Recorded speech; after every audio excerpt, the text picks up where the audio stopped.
Hello, welcome to TrueHoop with me, Jarod, Hector, and Coach David Thorpe. How are you, sir? A little frustrated, but no, I'm good.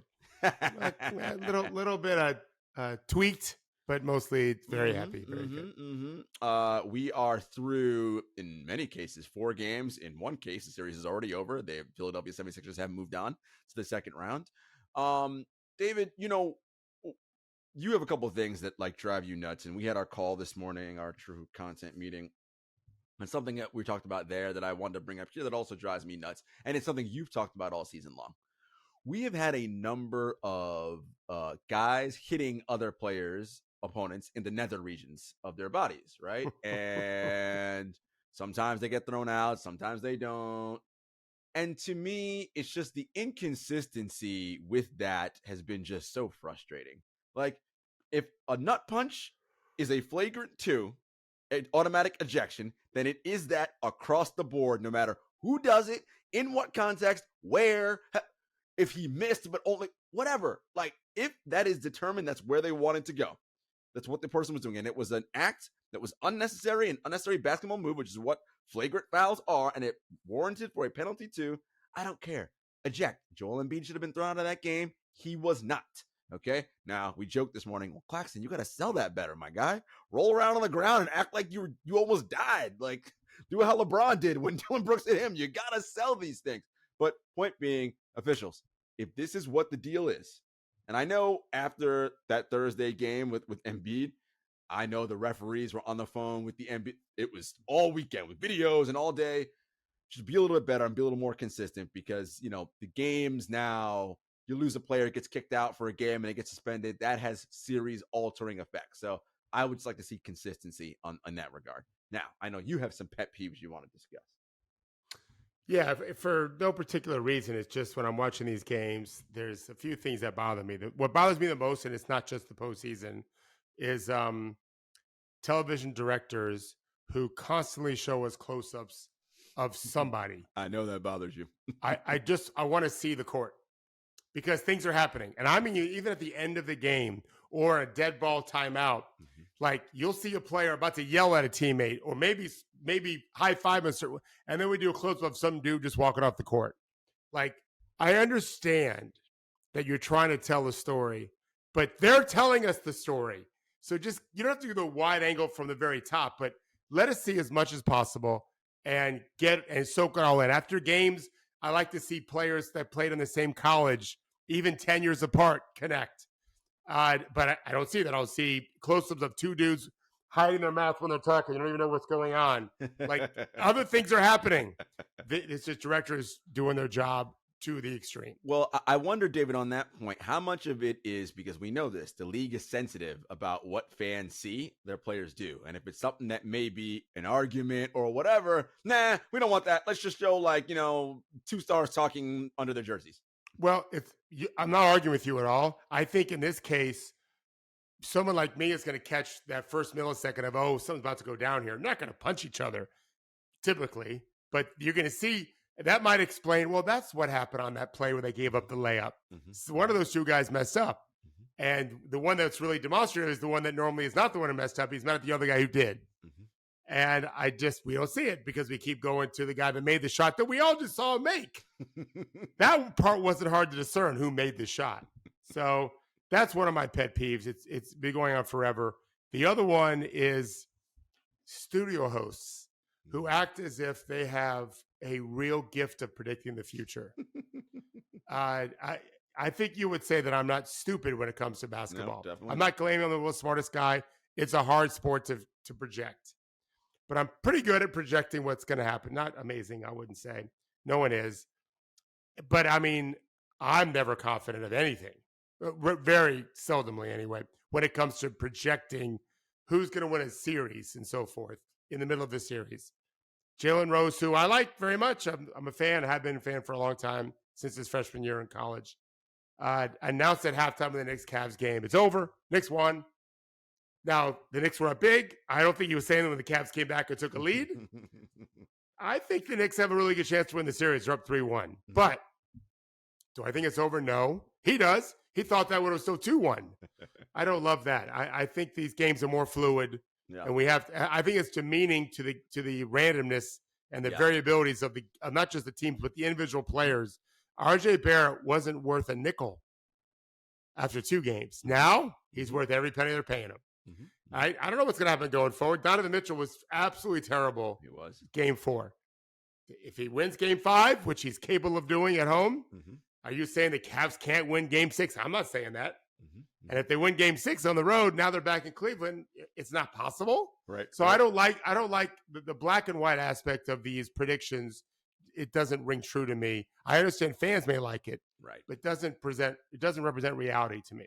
Yeah, it's something Henry and I talked about when we were doing our analytics conversation a few episodes ago. You know, our brains like rankings, and we want to know definitively what is 1, what is 2, and it's like this doesn't exactly work like that, right? Like just because you're up 2-0 in a series, it doesn't necessarily mean that like you're 2 games better than the other team, right? Like it's just things can shift. Like now you're going home, somebody tweaks an ankle, somebody gets hot from 3, whatever. Like things change that rapidly in a playoff series. A week ago, everybody just knew Milwaukee was going to win this series in 4 or 5. And today, we have no idea. That's right. One injury to Giannis, 1 bad fall. We see this every year. This isn't surprising. So it sounds great to be so confident. I know we're at an age now in the Stephen A. Smith world, and everyone's so bold and yelling and screaming and so confident. Well, I'm freaking smart when it comes to knowing basketball, and I don't know a damn thing. I have some ideas as to what I think is probably going to happen, but things flip and change all the time. Absolutely. Well, speaking of that, it's a great segue into, probably the most exciting series we have going on, and what an exciting game yesterday afternoon. Warriors and Kings now tied 2 apiece, heading back to Sacramento. David, here was my top line takeaway from that game. Potentially fatal errors down the stretch by everyone, not just Kings and young guys. Warriors making mistakes up and down the floor too. And my God, like it was incredible. I say it, you say it. Physically tired players make mental errors. That's what happens. When you are physically beat, you're going to forget, oh shit, was I supposed to, do we have a timeout there? Whatever it is, you're going to, for that brief second, you're not going to all be there because of the physical fatigue you're feeling. And that could be the difference between a game. The other thing I'm going to take away from that game was there were at least 4 opportunities, David, where the Kings could have just folded, right? Because, oh shit, it's the Warriors. They're doing their thing. Regardless of what happens in this series, and I'm not a Kings fan, so I don't care, but the fight they show, like when they go down 10, they don't just duck their heads and go, all right, fuck, we're done. They fight and they come back. And the Warriors keep punching back at them. I mean, this was an impressive series and an impressive game from the Kings on the road in that building. Now, we'll see what happens in Sacramento on Tuesday. 3-2, pressure's on them. We know the winner of game 5 in a 2-2 tied series tends to go on to win 95% of the time, or whatever that number is. So this is a pivotal must-win game for both sides, but I'm impressed with what I saw from the Kings, and we can dive into some of the Warriors' late game struggles. Yeah, to me, I'm not so impressed with when a team continues to fight when they've been winning. That's why they keep winning. I think it's we'll talk with the Nets. That team knew they were done. And so what's there to fight for? The Kings had everything to fight for. And you're not wrong. And the young guys, Keegan Murray especially as a shooter. Well, I think that's what it was. It's the youth and not crumbling under the shit. It's the Warriors, man. Right. Yes. They were up to the challenge. Keegan Murray played great. De'Aaron Fox is unbelievable. We were texting during the game about fatigue. As you know, I say this all the time. There's no such thing as rookie mistakes. They're just mistakes. And if you weren't sure that I was right, well, check out Hall of Famer Steph Curry's inexcusable timeout that he called late in the game. But there's more to that play than just Steph's loss of focus. And again, he was exhausted. I caught Draymond Green's show, which I've never done before because I'm stupid and I'm busy. It's terrific. It was terrific. He could not have blamed himself for more. Like if someone had complained about the popcorn's too salty, Draymond would have said, "My fault."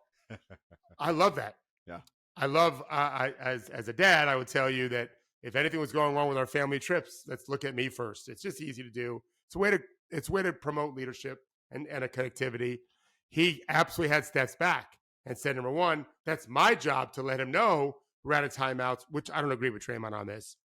Steph also admitted he screwed up. Steph actually was funny during the press conference. He said he thought he was a genius for calling timeout when the trap was coming. And then he had no outlet passes and had to call timeout until he realized, okay, we have no timeouts. Draymond said, I normally have to trail that play. That is a rule in basketball. When you expect traps to come, you have a backwards pass. Mm-hmm. Yeah, someone's got to trail. Draymond said, it's always me. It was my job to tell him in the huddle, we're out of timeouts after the challenge that we made on the Looney illegal screen, which I thought was his dumb challenge. I should have been more vocal about it. He said, because I knew we had timeouts and I was supposed to trail the play.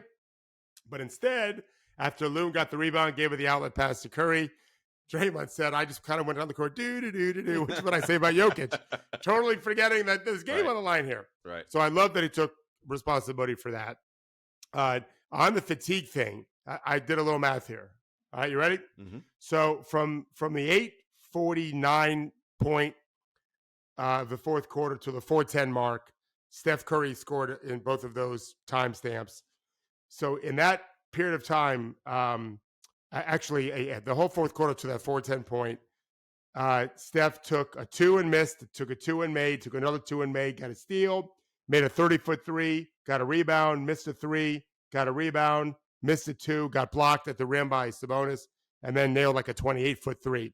So 10 points, a couple rebounds, a steal in that time frame.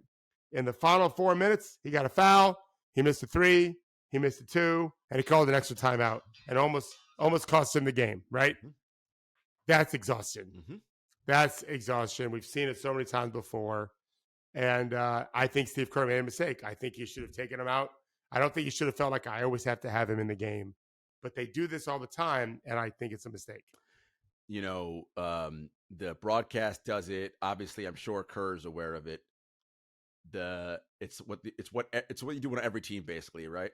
What do they do in the non-star minutes? And yes, when Curry's on the floor, they're plus whatever they are. Right. When he's off, they're a minus whatever they are.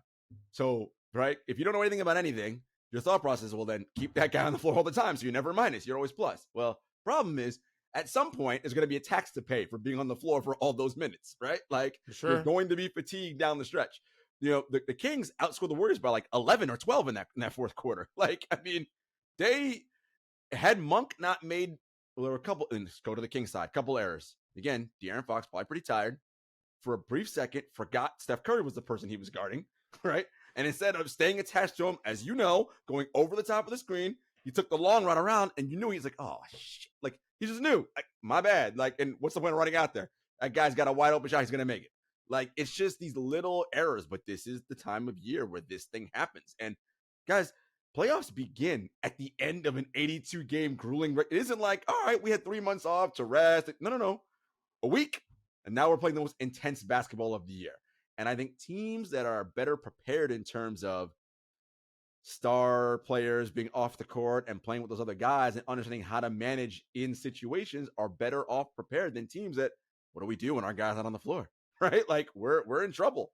And I think, you know, that's what you always talk about. That's coaching. That's roster construction, right? You and I talk about how we don't love a lot of the Grizzlies role players. But the one thing that we agree on, we said on text messages, but they're used to playing, right? Like we'd love them less if we never saw them until now. Right, correct. But they play all the time. So we know they know what to do in those situations because we do it all the time. When you play a guy because you're afraid of your bench, that's what Kerr is doing. He doesn't trust Kuminga, Moody, or any of those guys to play any important minutes down the stretch. And if you got to tax your best guys who are older this early in round 1, how are you going to make it through 4 rounds to get to the NBA Finals?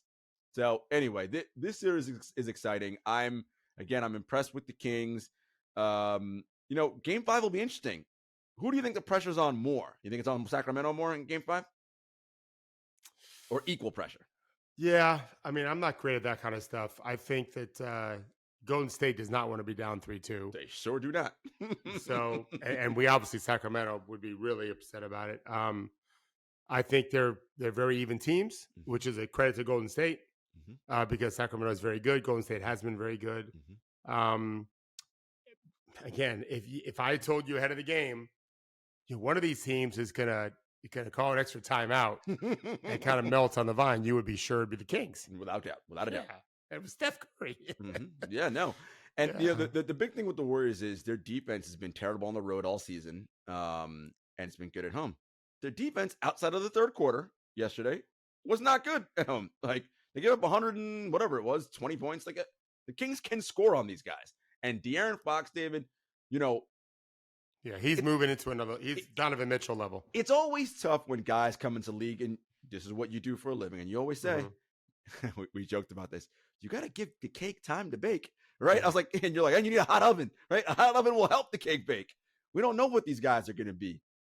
He has a level of, and I didn't know he had it in his game. And I mean this in a good way. And you know what I mean? He has a fuck you level to his game that like I never saw before. Well, but I see it now. I want to pick up on that. So I talked to a teammate of his when he was younger who said he's incredibly talented, doesn't want to listen to anybody, but he believes he would figure it out. And it turned out Mike Brown, at least we know Mike Brown's the head coach. I don't know if there's someone else involved, but that he always had the fuck you mentality without knowing how to use it. And now he kind of knows how to use it. He's a killer. He's really like super special player. In the fourth quarter where they know he's coming and they can't stop him anyway. Yeah. Like that. No, in fact, the last play of the game, they did put two. Steph and they Drake knew. kind of doubled. Somebody else beat him. Draymond said it after the game too, and someone else has to beat us. And Harrison Barnes was open. I don't know if he'd make the shot or not. I don't think it was a bad play. And smart play by De'Aaron Fox. He could have just shot it anyway, like with two guys on him. So take the open shot. Open guy. Yeah. I will also say this. We talk about this, and it's always better to run your actions and start your stuff earlier in the shot clock, right? The later in the clock you have, it's just the percentages go down. Right. When Fox got his dribble poked away and had to reach, that was critical, right? That was 3 seconds off the clock. It's like, all right, man, like those are the little things that I think people don't realize that matter so much. I don't know what the number is, but I know for a fact your shooting percentage of the team goes down the later in the clock you have to go and get a shot off. It also throws off your rhythm. Yes. If you remember, it was April of '83.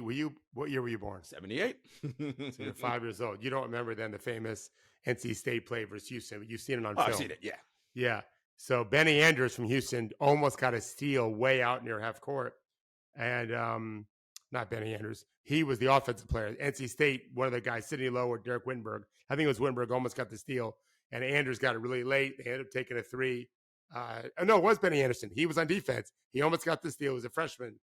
NC State Winberg airballed the shot, and then Leonard Charles got the dunk. But they got the airball.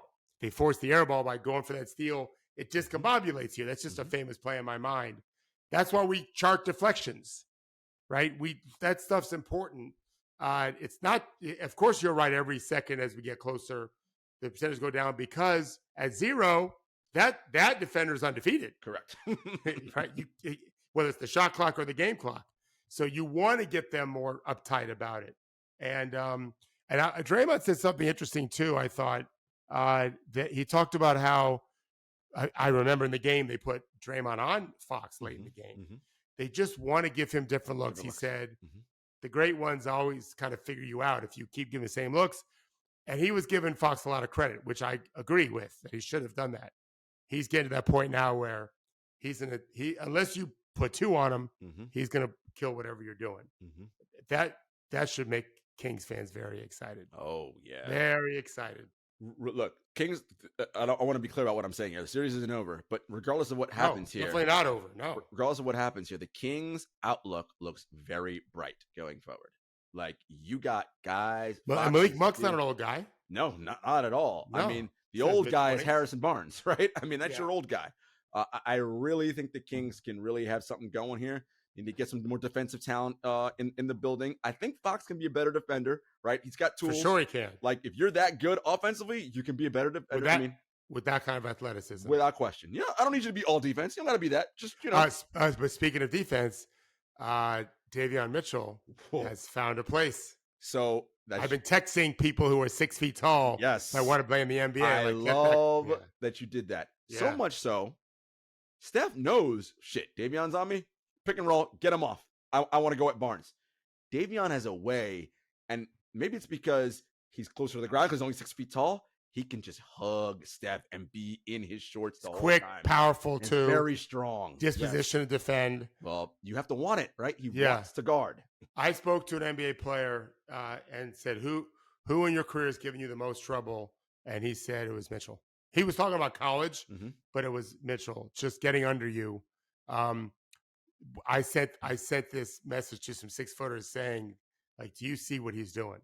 You think about offense all the time. He needs to get better on offense. Yes. But although he hit some shots last night. He did. He's coming along. There's a place in this league for 6-footers that can defend like this. If you can shoot, manage the game, whatever. Obviously had a great college career. But yeah, it's great to see. I was very, very impressed with him. And it's like what you said. He knows Steph Curry. Okay, you had a 28-foot shot. Whatever. Next play. Like, you can't get caught up in, like, this is one of the greatest players of all time. I understand that. Here is my job and what I have to do. And I think his numbers when he's guarding Steph's not shooting well against him. Like, Davion's really, really done a great job. They get under you where you start questioning your moves. This is why you have to guard Durant this way. Yes, get underneath him. Not to say that it's easy to do it, but that's what you have to do is make him question everything because of your ability in terms of quickness to disrupt his rhythm and timing, right? Yeah. Yep. These guys shoot much better when they're in the flow. Much, much, much better. And so you try to break that flow up. No, it was excellent. Mike Brown, after the game, he just talked about, this team is young and this is all new experiences for them, right? We always talk about this. You say reference points. The Kings, what reference points do they have? They're learning them now. These are their reference points. It will make them better going forward. But I just love their willingness to compete and not, because we've seen it, David, even veteran teams when the Warriors do their thing and they just, all right, we don't got it tonight. It's not going to happen. But these guys, maybe there's because they're young and they're too dumb and they don't know any better. There's that line between being young, you're full of hubris. Like, oh, okay, they scored 10 straight. So what? We can score 10 straight too. And they just keep coming back with that next play mentality. So I'm impressed with what I'm seeing. Game 5 is going to be electric. Looking forward to that on Tuesday night. Moving on in the playoffs, the Knicks. We talked about them at the top. A commanding 3-1 lead. We were texting about this game too. Sometimes it's about scheme and, getting guys in better positions. And we talk about that. But, you said it on our text messages. I said it. One team looks like they are racing, to quote David Thorpe, with their hair on fire. And the other team is like, regular season. We're going like, and it's really disappointing to see that from the Cavs, to see that they're not collectively realizing, we don't have 4 games next week to worry about. Like, we're done if we lose game 5, right? So I'm disappointed with the Cavs' requisite effort to match the Knicks' effort level. It's just not there, in my opinion. Yeah, there's really it's surprising almost to see a lack of alarm in how they're defending and rebounding, especially rebounding. They got killed on the glass, didn't they? Yes. Josh Hart seemingly got like 8 offensive rebounds by himself late in the game too. The rule is, as I've told you guys on the phone earlier, if I can't get it, I can't let you get it. Put your body on somebody. I got it. I got to get rid of it. I got to. Yeah, he definitely hit someone. I got to move my hands fast. I got to knock the ball loose. I can't just give it to you. And there's an urgency that's part of that equation that Cleveland just is lacking. Yeah, I felt too. There's a number of contests that, like, if I learned that Jarod Allen was hurt, I wouldn't be surprised. He's not contesting the way he did during the year. There's something missing with that. And then Donovan was just terrible. It was a great game, competitive wise. Without Donovan playing at all. He was really bad. Frustrated. I could see it. Yeah, you could tell. I would not be surprised if he has 40 plus in the next game. Well, because look, first I want to give credit to Nick, some of it's Nick's defense. But a lot of it were shots that Donovan gets and looks that he likes, and he just missed. And that's just the nature of the game, right? Sometimes you're going to miss. But as you always say, and everybody knows who watches basketball, the misses cannot affect you with everything else in the game, right? You have to put a body. If you're not going to get the ball, put a body on somebody. And that's just not what they do. And we've talked about it. Rebounding is not their strength, despite starting 2 7-footers. Our concern to start the playoff was that. Yeah. They got to get better there. We know they got to upgrade at the wing position, which they'll likely address this offseason. They have to get better there. I think, too, they can hunt, the Knicks can, Donovan and Darius, right? There's 2 guys that can clearly go after in situations. I think it's a little bit harder for the Cavs to isolate on who in the Knicks do they want to target, really, right? You're not targeting RJ. You can try to target Brunson, but he's short, but he's super strong and physical, right? I feel like, that's part of the issue. The other thing is, the Knicks, they're role guys. I know you love Hartenstein. Man, like, big fan. Rebounds, big fan, rim protection. Just he's got skill too. It's just, again, there seems to be a level of fervor, of verve. And I said this morning, Cavs negative verve, right? I don't know. Is that I'm not want to get on JB, but what is it? Is JB not getting a message through to them? What do you think is happening there? My first suspicion would be that there's some Jared's hurt. Somebody's hurt. Yeah, or bad juju going on. Like there's some kind of internal team thing. Yeah, but I'm not at all saying there is. Right. I just don't understand why, as I said on the phone call today, there's a 5-alarm fire going on, and you're still folding clothes and putting in the suitcase. Like, get the fuck out of the house. Yeah. There's got to be that kind of fight. Yeah. And I think JB will probably address that with him. I think he did in one of the timeouts I saw. Like there's something missing with that. Yeah. And Mobley has got his hands full with Julius Randle. He sure does. Jarrod Allen needs to be better. Donovan needs to shoot better. Darius had a terrible first half. Had a great and then was great. Mm-hmm. And we knew going in the Okoro Levert at the 5 spot, the 5th spot, was going to be a challenge. Yep. And it's proven to be that. They don't, Okoro missing those corner threes. They weren't even close. Right. And Levert doesn't defend as he should for his size and right. Position. Yeah. Yep. It's the Knicks are good. Yeah. I still have a sneaking suspicion we're going to be late in game 6 in like a tie game. Oh. And it could go 7. Like the Knicks I really think these teams the Knicks aren't immune from having a crap game, right? They're not immune from that. They were a 5 seed for a reason, right? Like they're not immune. They feel pretty good about themselves right now for sure. they right? Sure do. I will say this,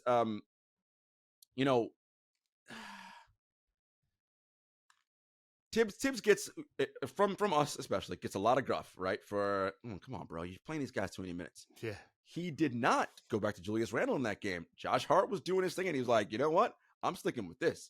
Now Julius did get upset about that. He did not. He didn't talk to media after the game. Oh, I knew that. I didn't know that was why.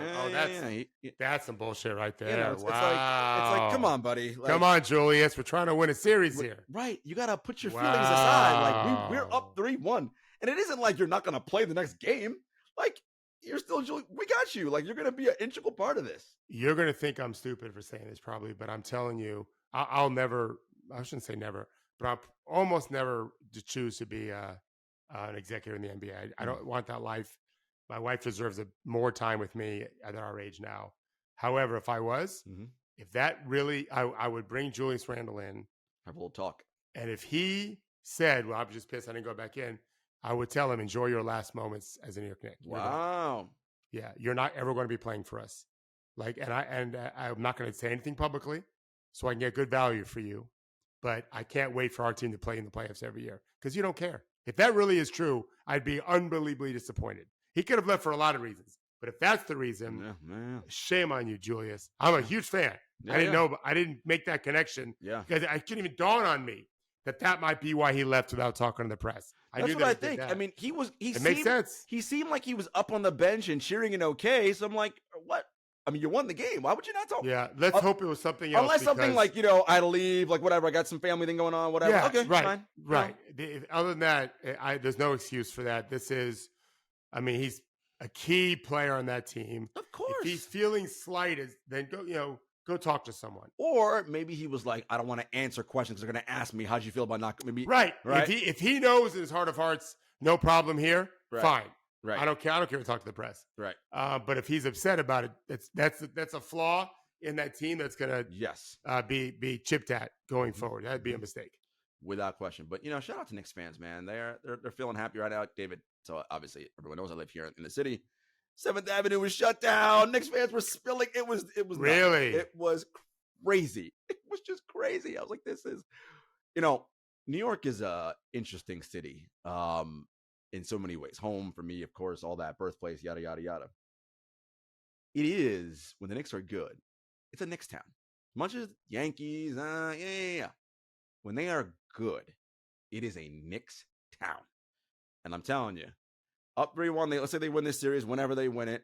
And then who knows what's going on with this Milwaukee-Miami situation. God help us. If the Knicks made the finals. God help us all. God against help us Boston. all. Against Oh, Boston, my probably. God. Wow. It will be just insane in this city. Just, putting that out there as a prep. All right, guys. We will be back after a short commercial break. All right, David. Moving on, talking about the rest of these playoffs here. Celtics, which we just discussed, they are up 3-1 on the Hawks. We said, first of all, kudos to Atlanta for getting a game at home. We both were like, we don't see this being very competitive. They were very competitive in that game. They won it, obviously. And even though they lost last night, they were competitive in that game as well. Yeah, good game. Celtics just, they're a better team.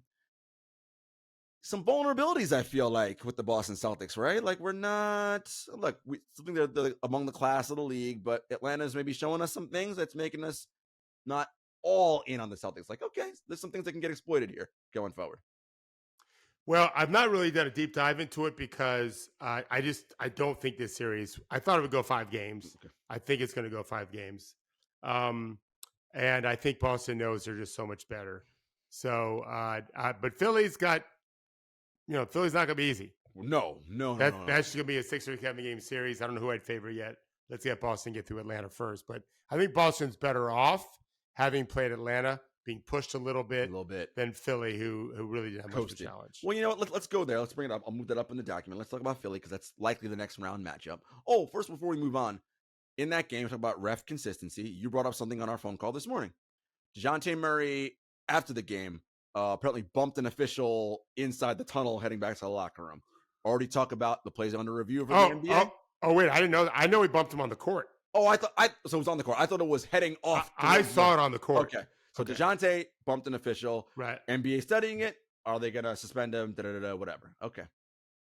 Jason Tatum, same game. Also bumped an official. But we're not hearing any conversations about Tatum possibly being reviewed. And this is what we talked about, the consistency, right?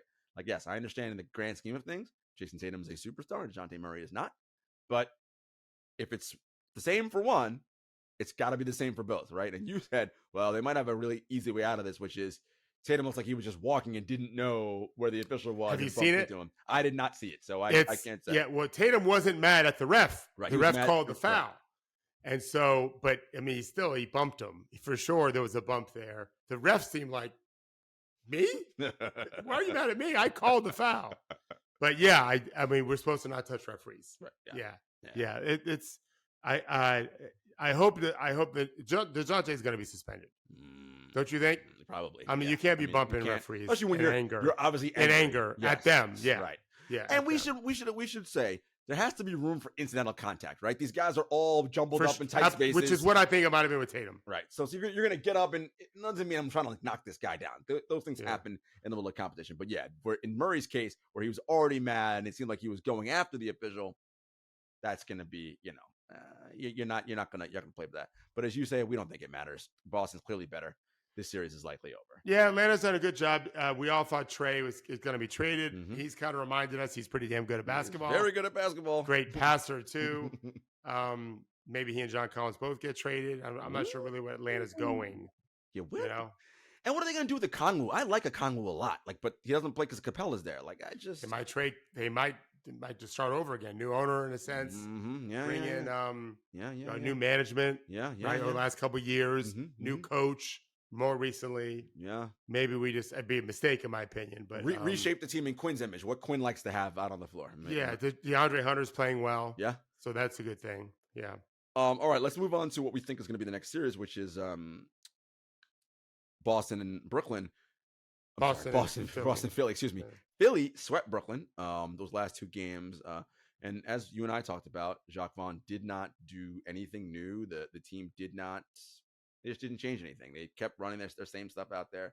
And we thought, and you said brilliantly, when you are the underdog against a team that's clearly the favorite, you have to do different things because there's a reason why you're the 6 and they're the 3 and that much better than you. You got to do crazy things if you're going to pull off the upset. Well, they didn't try any of those. None of the crazy stuff.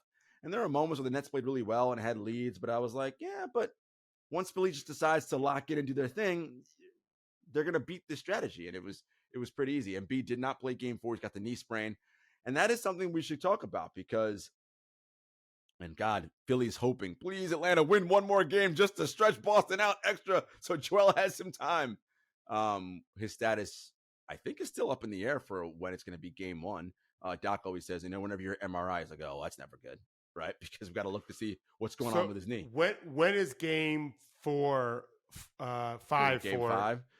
Boston? Likely on Tuesday. It may be Wednesday. If they have 2 days, they might have an extra day. That's going to be so helpful for Philly. They love it. Yeah, look and see. Nope, it's Tuesday. So Tuesday. So so what did it start Friday? It's our Friday probably. Yep. So he'd have almost a week. A full week. He'd have a week from when he last played. Mm-hmm. Philly is I've been on them all year. Mm-hmm. As obviously, I do think they're capable of beating Boston. They're gonna have to connect a little better. Boston's gonna challenge them in some areas just because they're such a good team, and we'll see how Philly's resolve is. Are they gonna have a game where they have 15 offensive rebounds? Are they gonna have a game where they make 20 threes or 18 threes? Mm-hmm. How are they owning the defensive glass, which is not so hard against Boston. Is Harden? What does he have? Mm-hmm. I think that series goes 6 or 7. Tobias Harris too. I think they'd be very big in that series. Yeah, for sure.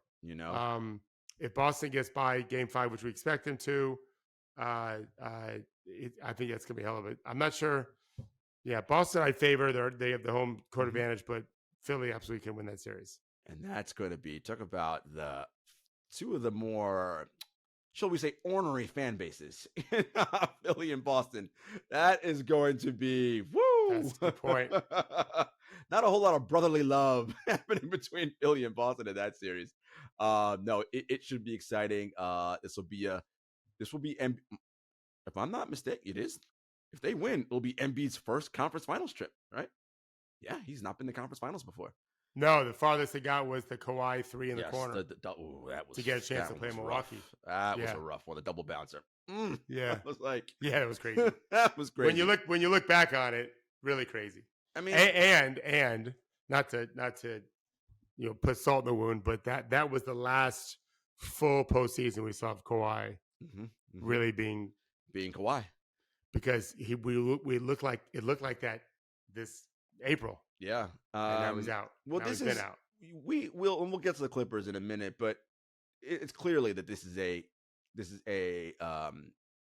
congenitive and debilitating injury. Like this is something that it's not that wrestling. No, he's dealing with this the duration of his basketball career. When he stops, it'll be one thing, but throughout the time he plays basketball, this will be a thing that is going to be problematic for him.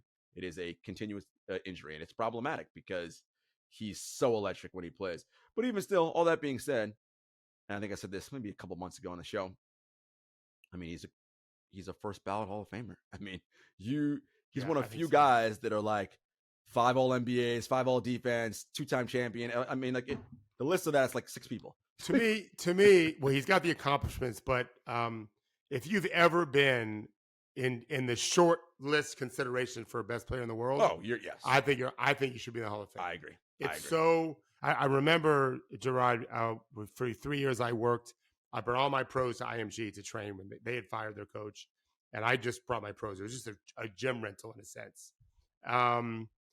And it's an hour and 20-minute drive. Mm-hmm. So very often I would work the guys out in the morning, go get some lunch somewhere, and then I'd have like an hour and a half to kill. Very often I would call Henry Abbott on the phone, and I had an office there, but I didn't like being indoors. It was hot in summer Florida weather, and I would just wander the campus, and I would watch like the best tennis players in the world just training. Yeah, and I mean there was a guy, I forget his name, a lefty from Chile. Oh, you'll know who it is. I just went blank on his name. Marcellos. Yeah. I know you're talking about. Yeah. He was number 1 in the world. Yeah. And he playing on a beautiful little, just one of the practice courts in the middle of campus, surrounded by some bushes. But I could walk up there and I just watch him train. I would sometimes bring my sandwich out there and watch. And I just thought this guy, like, I don't know where he's from, a rich or poor part of Chile, but Marcelo Rios. Yep. Marcelo Rios. Yeah, he would just excellent tennis player. Yeah, it was amazing, and I just thought, what a thrill that must be to know all the work you used to just eat your cereal in the morning and go to school like every other 5-year-old, and now you're the best in the world at 20, whatever.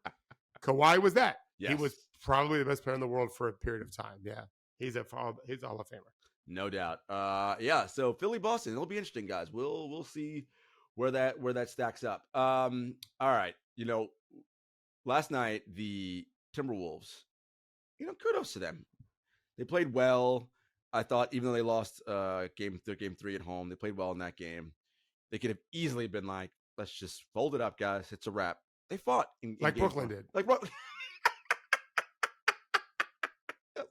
did.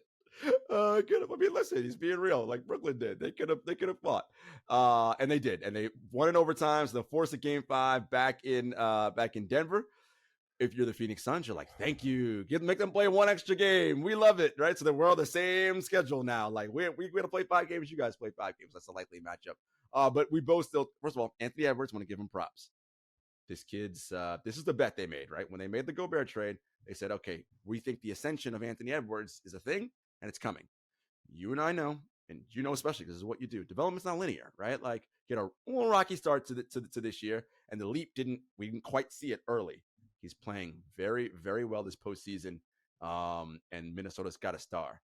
They got some other issues they need to work around that team, as we know. I don't know if they're going to solve them, but we know that Ant is a guy they're going to keep. I mean, you said it early in the year, and I think it's true. They're probably going to trade Cat, is my guess, and build around Ant and Gobert. I guess that's the thing. And we'll see. Not having McDaniels and Naz Reid, I think is a big deal in this series. I want to be fair to them about that. But I don't think Denver has been the class of the Western Conference all season, and they're showing it. So this series should be over by game 5. Yeah, I don't know what they should do. The Gobert trade, I gave them credit for trying something. Mm-hmm. That's not what I think would have been the best move, but it was definitely a bet that we're going to have a big time scorer as a superstar at guard. Mm-hmm. He's that. He's not afraid in the postseason. No, super talented player. Everyone sees it now. I think he kind of walking that walk a little bit. So the future for him is very good. The future for them is very good. They've got some work to do on roster construction, and I agree with you on McDaniel and Reed both. Yeah. If those guys are both healthy, I think the series goes 6-7 games. Ooh, yeah, I think you're right. Yeah. So it's unfortunate, but listen, injuries are part of it. This happens every year. You mentioned that it was a bold gamble to the Gobert trade, but they tried something. But there shouldn't be the same hubris in wanting to defend your gamble. If you see it's not working, be just as quick to pivot off of it, right? But I don't know that they're going to be that quick to pivot off it. They have to show, no, we were right with this all along. And it's like, no, it's okay. We were wrong. Fuck it. We're going somewhere else. But highly unlikely they do that, in my opinion. This is where the owners matter. They got new owners. A-Rod was at the game, sitting on the court side, whatever. You've got to be able to convince the owner. We tried something, we failed. It's not working. Here's the pivots. Give him 3 options. Give him 5 options, and let him say, okay, go do your thing, or I like option 1 and 3 better, whatever. But yeah, I think that'd be smart. I wouldn't waste any of Edwards' years. No. Every year matters. Yeah, for sure. Like Dallas and Luka. Well. We talked about them. Yikes. Yeah. David, should we be worried that the Heat are up 2-1 on the Bucks in this series? I mean, if you're a Milwaukee fan, I don't care. Yeah. Well, who's playing tonight? Let me give people the little pretext on that. We had our call this morning, and everybody's like, "Oh, how are you?" I hate basketball and I hate everything. This is what I said. And David said to me, "Jarod, you only hate it because the Grizzlies had a bad game. Like, just don't care about any team. Hate everybody, and you'll be fine. You'll enjoy it all." I did say that. Yeah, I don't really hate every team, but I just don't care. But yeah, I don't know who's playing tonight for either team. Yes, Jimmy could be good Bam for might be out. Yeah, Butler and Bam are out. Yeah, You don't want to go down 3-1. They're down 2-1 now, and who knows when Giannis is back? Yeah, we don't know. We don't know. Yeah, we don't know. He apparently got some work in ahead of Game 4.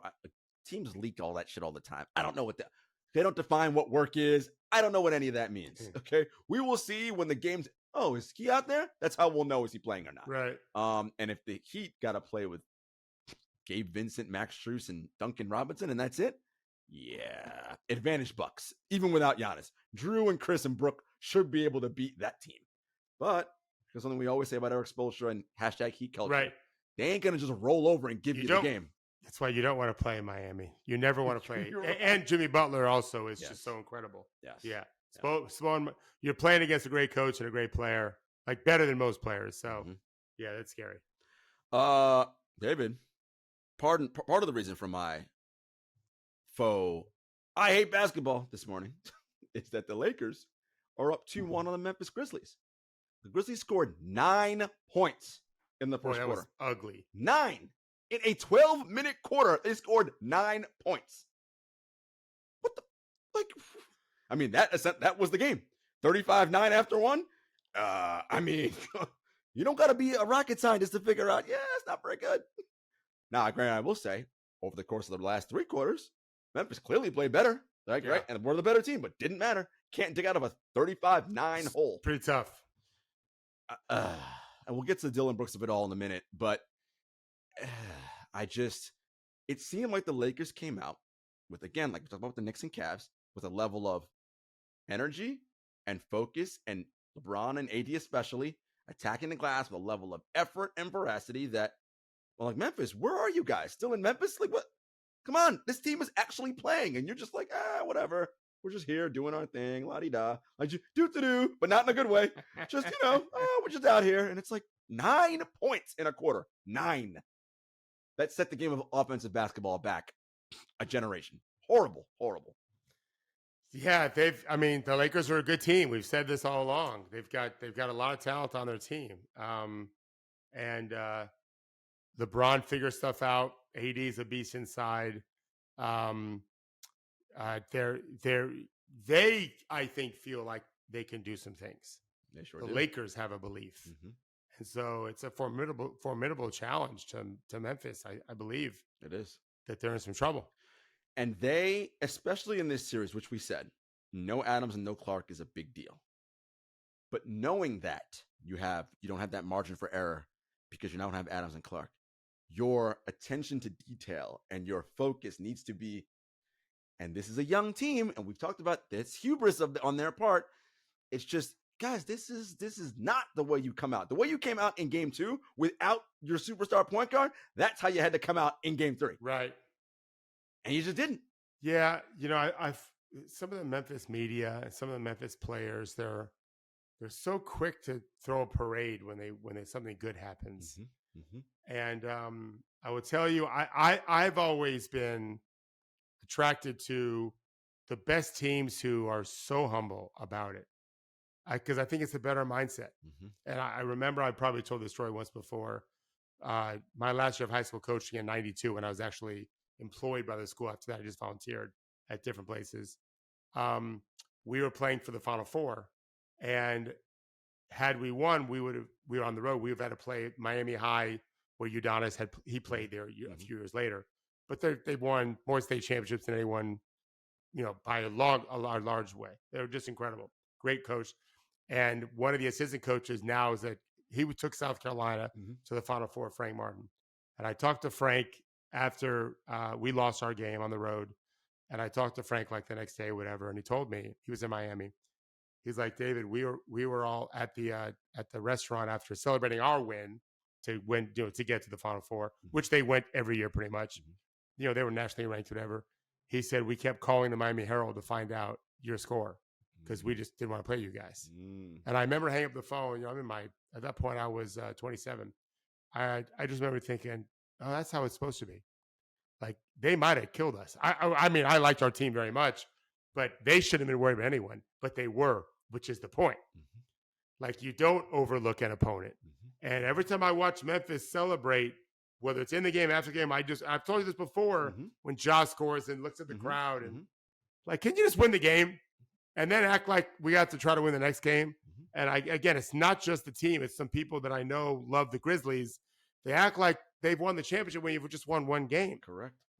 That's got to grow up. Yeah. That's part of this process is respecting who you're playing against The fact that it's LeBron, it's just should be easier. Correct.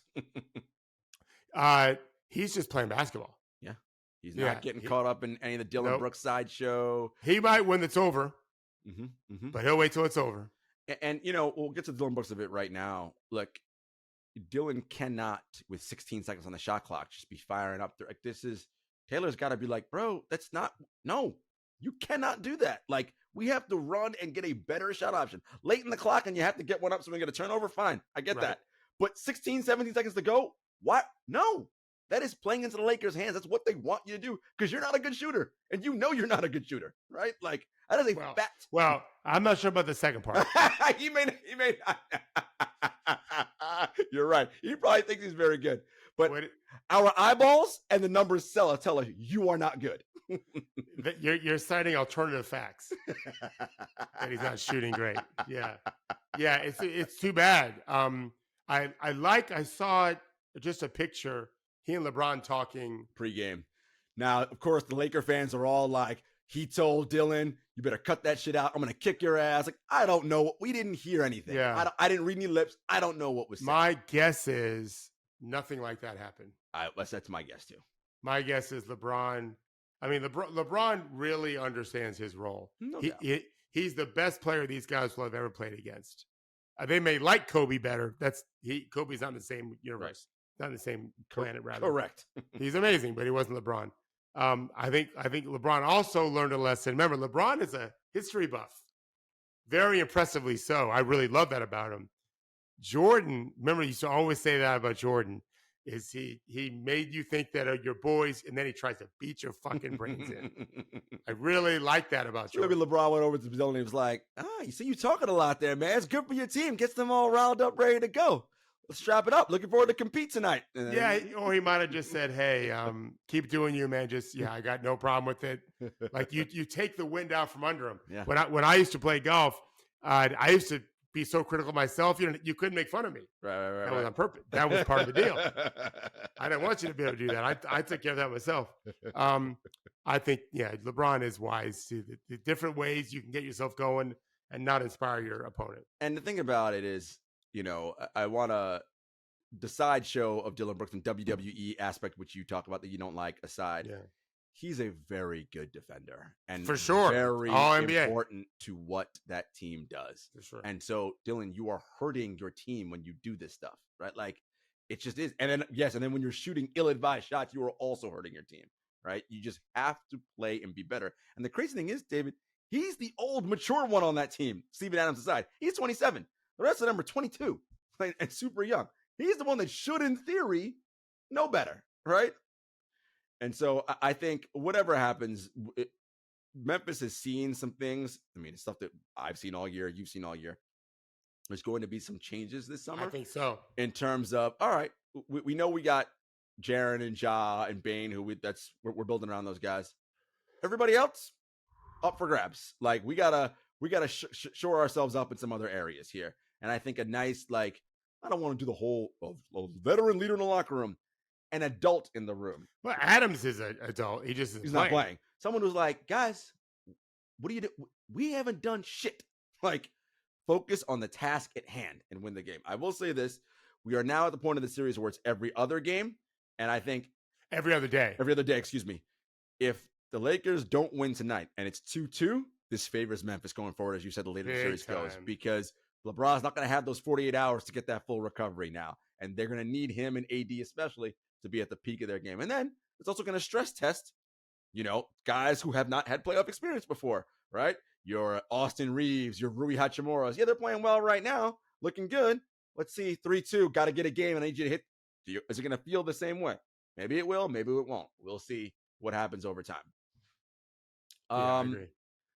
All right, Suns and Clippers. Look, kudos to the Clippers, by the way, for no Paul George, no Kawhi Leonard, and they're battling. Westbrook is playing inspired basketball, competing on both ends. The Suns are just better, and they're winning. I will say this, though, David. I think that the Suns having to play a Ty Lue coach team was very good for them, just because Ty's not going to just give you the same looks. We're doing all kinds of, I don't care. Unlike the Nets and Jacque Vaughn, we're like, try different shit. Ty's like, kitchen sink. I don't care. Let's try this next game. Who knows what we might see in game 5 on Tuesday night. Ty might go, we're going ultra small, and we're just going to run and throw up 73s a game. I don't know. Might work. Might not. But he's going to try something. But I think that variety is, you mentioned it. You've got the irons, right, in your Durant, Booker, Paul, Ayton. But you have to forge them in some fire, right? That's how they become a strong unit. I think, even though they're going to win this series likely in 5, having to feel the stress of the Clippers not quitting different looks is going to equip them well going forward in the postseason. Oh, not everyone believes that. I do. I'm a big believer that I believe it. Each series can necessarily prep you better for game 1 of the next series. And so, yeah, I think that Phoenix should be sharper than Denver, as an example. I don't think Minnesota, Anthony Edwards aside, has put up quite the same fight, even though it's both 3-1. Phoenix just has that they can just solve any problem with their shooting. Mm-hmm. They can solve any problem with what you do. Mm-hmm. And they've got to get a lot better themselves at connecting better. They've talked about this in some of the post-game stuff. Kevin Durant's talked about it. I think it comes down to Chris Paul just being comfortable scoring. Who was excellent in the fourth quarter of that last game. Really good. And so bad in game 1. Missing 3 easy shots that weren't so easy. How he does is super important. Yeah. Absolutely. The other ones, I feel like you can book them. Yeah, Durant you can book them. Pun intended. Yeah. Biombo off the bench is a plus. Ayton does what he does. We all wish he did more and more force and do more force. Yeah. Right, but he is what he is. Chris Paul, I think, is super key. And when they know, and this is just a reality, Michael Malone is not going to be doing the same things that Ty Lue is doing in terms of, he's going to just do what he does. I think so. That's a disservice, I think, to his team. Yeah, but I'd pick Phoenix as of now. Yeah. Because of that, yeah. For sure. And we both think the winner of that series will likely be the Western Conference champion. I think so. Yeah. I'm nothing against LA. I think they could run the gas. Those guys You're asking them to do it for 4 rounds. That's a lot. All right. We talked about this team getting swept. Sad. Offseason, Brooklyn Nets. They got some choices to make. When they started the Kevin Durant, Kyrie Irving era, draft picks were all gone because of the Harden trade. They had nothing, and cupboard was bare. Deep in the luxury tax, we're like, oh, this team is terrible. Come out of it on the other side. They got some stuff. Bridges, Cam Johnson. They got a bunch of picks now. They got back in the trade for Durant and Claxton at 5. Claxton, of course. So to me, David, Bridges, Claxton, and Cam Johnson. Cam Johnson's a free agent, so a restricted one, so they can do their thing there. And Nick signed a 2-year deal, so he's got 1 more year left on his deal, I believe. Bridges already signed. I think keeping Cam is, priority number 1. Doesn't mean you can't move him later for something else, but I think signing him right now is priority. Everybody else on that roster, listen, man, because they got picks, and I will put this out as a little piece of nugget for people out there. Game 3, there was a Portland Trailblazer sitting courtside. One Damian Lillard, who has talked glowingly in the past about, guess who? Mikal Bridges and Cam Johnson, and wanting to play with a rim-running lob threat. Who could be a rim-running lob threat? Oh, Nick Claxton. I'm not saying it's going to happen. Well, let's just do it. Dame at 1, Bridges at 2, Johnson at 3 or 4, Claxton at 5. Ooh, boy. You're cooking. You are cooking with grease. The Dame Lillard we saw this year. Yes, correct. I mean, yeah. You could argue Dame this year was the best offensive player in the league. You could credibly make that argument. He's not a good defender. Well, those 3 good defenders right there. Which is what you have to do around Dame. Yeah. Surround him with defense. Yeah, so you got to get yourself, rebounder probably, I would guess. Yes, at that 4 position. Need a rebounder. Yeah. But, yeah, it's interesting. Listen, Brooklyn, some good things could be happening here in the future. Be excited. And I'd like to, look, Jacques earned his extension, and he's going to be coaching that team. I think, as you said, let's be a little more daring and bold, Jacques. Let's do some fun stuff. Yeah, they were a 6th seed only because they had Durant and Kyrie. Correct. Yeah, that team wasn't that team is a deep lottery. As a matter of fact, their record after the trade with those guys was under 500. So that's what you were. So you had they had a chance. They just didn't take advantage of it. So hopefully maybe this offseason, we always say players get better in the offseason. Coaches can too. Yeah. Jack, see some things. Go travel. Do some tactics. Your favorite thing. Watch what some of the Euro teams. You know what? We can do some fun, different things here. Just try it out. If it doesn't work, it doesn't work. But try at least. I agree. That's my thing. All right. Phil Jackson had some unfortunate comments. You know, and this is about during the bubble season when they had Black Lives Matter on the courts, and Phil said something to the tune of, well, they were trying to attract a certain kind of audience, and they realized that, you know, people want to come to sports to get away from politics. And if you've listened to this show long enough, you know where I stand on this, and I've made the point a billion times, and it's done throughout history. Sports and politics have never been a separate thing. Never, ever, ever, ever, ever. It just hasn't. It's a myth. Whenever anybody tells you, no, it's when they don't like those politics. That's the issue. It's that I don't like those particular politics. And by the way, caring about the lives of citizens is not political. That's being, as Coach Thorpe often likes to say, it's not hard to be decent. That's being a decent human being, is caring about the lives of other people. That's not politics, okay? That's being a decent person. Phil Jackson has long ago proved that he is not a decent person, right? The comments about LeBron and his posse, and like, it's just, no. He's turned into old white man. He's been an old white man. Yeah, but this was a guy that I thought was more he was better recognizing the real diversity of our Don't be fooled by the saging and the yoga and all that nonsense. I didn't mean that. I like the books that he always tried to get them to read. I like the egalitarian offensive style that they had. I'm very disappointed, extraordinarily disappointed. Like, he's basically dead to me now. Well, yeah. And anybody knows, if anybody knows, when you were become dead to David Thorpe, you ain't coming back from the dead. Yeah. That's it.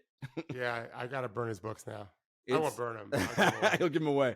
No, it's unfortunate. And again, for someone who is so revered by the outside public because of what he's accomplished in basketball, to have those kinds of statements on that platform, that does nothing. Who does that help? It doesn't promote the goodness in our game. It doesn't promote human decency. It does nothing positive.